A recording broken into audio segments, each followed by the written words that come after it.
The gradient tool in Adobe Illustrator is a very powerful tool, and like some powerful things, it is also very dangerous. If used incorrectly, it is a pure dead giveaway that you are an amateur.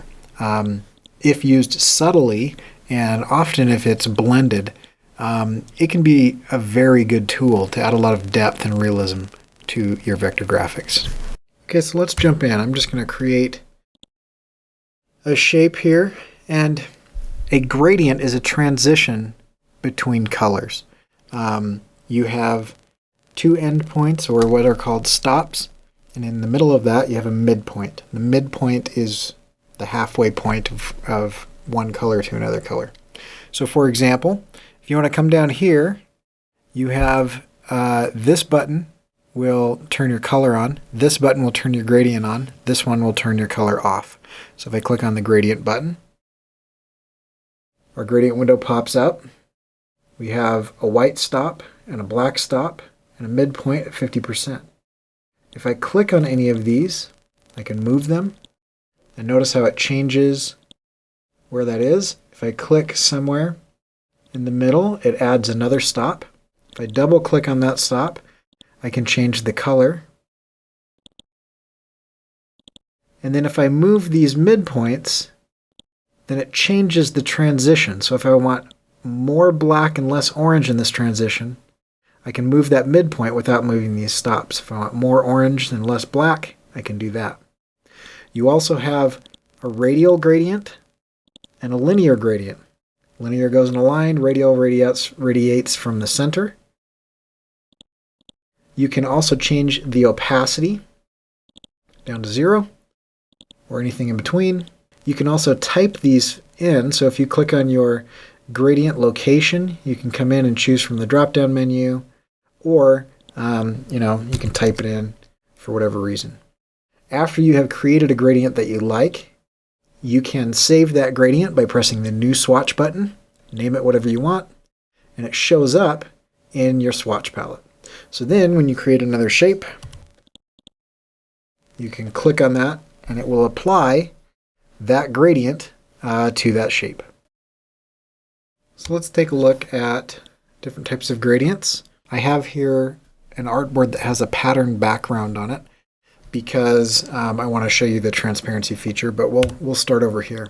Another thing that you have is the gradient tool. The gradient tool, when you click on the gradient tool, brings up this bar. This is the same information that shows up over here. Notice that you have the yellow stop, the orange stop, and the midpoint. You get the yellow stop, the orange stop, and the midpoint. If I adjust these, notice that it changes over here, right? It's the same information. But with the tool, you have some additional features. I can move this, I can rotate it, and I can rotate that here as well. So if I want to bring this back to 0, I can do that, it goes back to 0. But I can stretch these endpoints out and I can relocate exactly where this is. Also, I can kind of edit on the fly. So if I want to come in here and I want to add a color, I can add a color. I can double click. I can go like that, or I can change the opacity so we can see what's going on there, right? This is especially useful when you're talking about radial gradients, because you can actually physically change the shape. By default, radial gradients are circles, but you can take them and change the shape and make them ovals. Then you can stretch them out. They rotate as well, and you can do the same thing where you move your endpoints. You can add color stops, double click, change the color. Notice if you cross the color wheel or use opposites, it gets really muddy brown and it looks really bad. Not a good idea typically. Okay, same thing over here.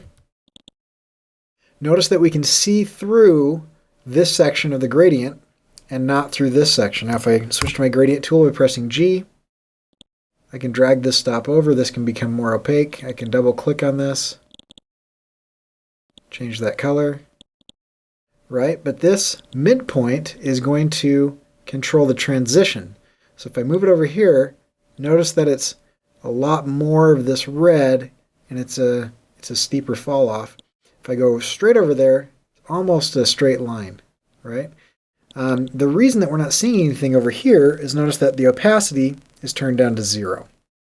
And again, I can come over here, I can rotate it, I can change the angle of this. Now, let me show you why this is useful. If you add blending, which is under the transparency, right here you can change your blending options to multiply or screen or overlay. It makes the gradient in the object blend with the objects underneath it, or the images underneath it, and you can come up with some pretty decent looking stuff. For example, here's a shadow, here's a seam and another little fold, and I'm trying to show there's a little bit of a shine going on here. I'm trying to show that this sticker is on a 3D environment. In addition to that, this seam right here isn't even a wood slat. It's something that I just put there, and I created that. So if you were to look at this, you notice that I've got this, the opacity is 0, they're all black. I've moved my midpoint over to give it a hard edge on the top, and if I zoom in on this, you can see it's got a hard edge on the top and it fades in the bottom because the midpoint is a little bit further away. If I move that over, that gives it more of a shadow. If I move it closer, it gives it more of a finer edge. So if I want more of a shadow, I can go like that. Come back out, and that looks, pretty decent as a slat. All right, so let me show you how I would do this. I'm just going to turn on some objects that I drew before, grab these guys, kind of move them over there. I'm just going to go really, really quickly, and I'll kind of talk you through it, but you already know how to do everything that you're going to do here. So I'm just going to burn through this really fast. Okay, we're going to zoom in. And then I'm going to draw a box. Make sure that that box extends past the edges and use my shape builder tool to cut it to the shape. Then I grab my gradient tool and I make some minor adjustments. What I'm trying to do here is I'm trying to match up the shadow so that the shadow is matching up with, on the sticker, is matching up with the shadow on the wood. So I'm going to have a hard edge on the top side of that by bringing the midpoint closer to that stop. Then I'm going to have it fall off by bringing the midpoint further away. Now let's create a little bit of a highlight. I'm going to make a copy of that circle, put that on top, change all of the color points to white, change the opacities, try a couple different blending options, and end up with overlay. Turn it at a diagonal angle, show the paper curling up. Now I'm going to make a shadow underneath it by making a copy of that circle. I'm going to highlight the circle underneath. I'm going to grab my warp tool. There's a bunch of different ways to do this, but the warp tool works. And I'm just going to move it out, ever so slightly, a little bit irregularly as the wood shows, and then I'm going to create a gradient and turn that to a multiply, mess with the opacity a little bit, and then when I deselect that, you have what you see here. Shadow underneath, with a seam across there to kind of show that it's on a different edge.